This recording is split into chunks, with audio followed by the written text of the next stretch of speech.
Now, for decades, Kenya's politics has long been defined by promises of change. But with the 2027 election approaching, increasingly there seems to be a growing appetite for political reset. Amid rising living costs, tax pressures, and unemployment, a section of Kenyans seem to yearn for a new political direction, as KTN's Francis Ontomwa now details.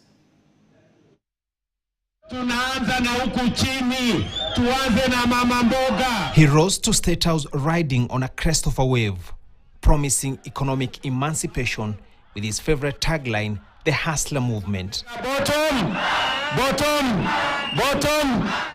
But nearly 4 years into his presidency, and that political language appears to have taken a backseat, with growing public frustration over the economy.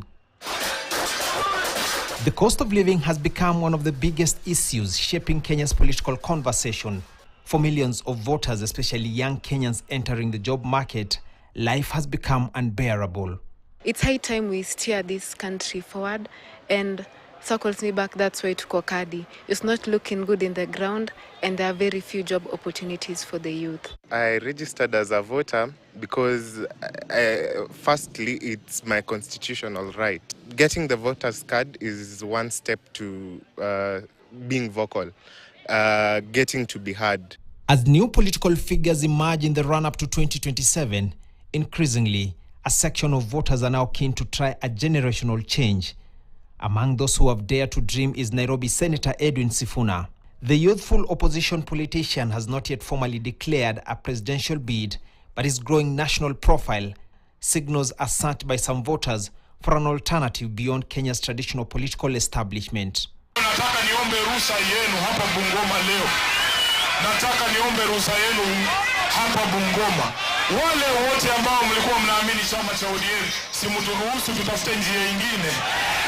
With the opposition still searching for a formula to settle on a compromise presidential candidate, veteran politicians including former Deputy President Rigathi Gachagua and former Vice President Kalonzo Musyoka have positioned themselves as alternative voices to a disenfranchised population. We are going to unite appropriately and make William Ruto's administration one term. We are actually losing the country to anarchy, and we are sliding to chaos.